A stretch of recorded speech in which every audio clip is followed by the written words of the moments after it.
أعوذ بالله من الشيطان الرجيم. بسم الله الرحمن الرحيم. ما ننسخ من آية أو ننسها نأتي بخير منها أو مثلها. ما ننسخ نمنسوخ کو منگا من آیت یو آیت لرا او ننسها یا نهر کو آیت نأتی روڑو منگا بخیر غور منها داغینا او مثلها یا پشانت آغی داغی. علم تعلم آیتن پوئیگی ان اللہ چی بیشک اللہ علا کل شیء قدیر په هر څه باندې قدرت لرونکی دی. دا دغو د پنځم سوال جوابو چې هغه د دینه پیدا شو چې مسلمانان الله د راعینا لفظ نه منع کړو او د هغې په بدل کې انظر نه ووي. نو هغو دا اعتراض وکړه چې ته په دې خپله خبره باندې تا ته په خپله اعتماد نشتی، دا احکام بدلوي را بدلوي، کله یو خبره وي دا ټیک ته، کله وي دا بله ټیک ته. نو دا نسخ چې دی دا ولی کیږي ځکه ته په دې کې متردد دی. نعوذ بالله من ذلک. نو الله د هغې جواب وکړو چې آیتونه الله منسوخ کوي. نو د دې خو حکمت دا دی چې الله رب العالمین په دې باندې قادر دی او قدرت لري او دا د الله د کامل علم دلیل دی.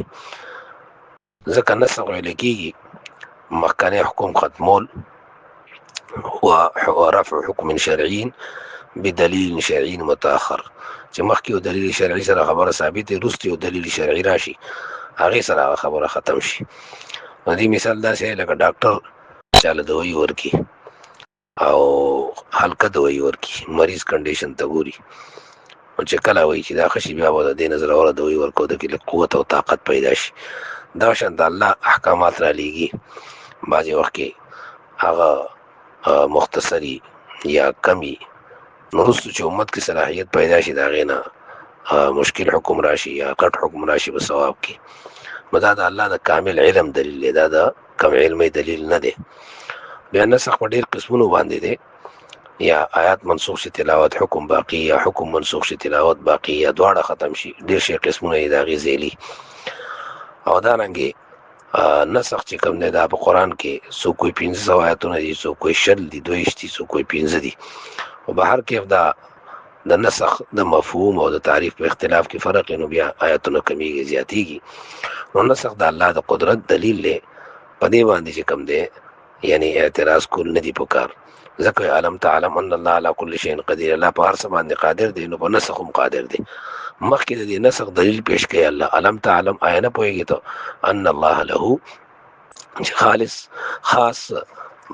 خالص الله لره ده ملک السماوات والارض، بادشاهي د اسمانونو د ځمکو، وما لکم من دون الله من ولی ولا نصیر، او نشته ستاسو لپاره سوا د الله نه نه څه دوست او نه څه مددګار. مطلب چې الله بادشاهي لرونکی دی او بادشاهي د اسمانونو د ځمکو د هغه ده، د هغه نه څوک تپوس کړی شي که یو حکم راولي او د هغې په بدله بل راولي. نو مطلب دا دی چې دې کې چاته اعتراض کولو ته ضرورت نشته. باقي دا چې زه آیت منسوخ کوم د هغې نه غوره راولم یا د هغې په شان ته، مطلب دا چې هغه په عمل کې او په نفع کې، په مصلحت کې، په اسانۍ کې د مخکې نه زیاتي، په ثواب کې زیاتي یا برابري. نو دا د الله اختیار دی. دعا د الله د عمل توفیق راکړي. واخر دعوانا الحمدلله رب العالمین.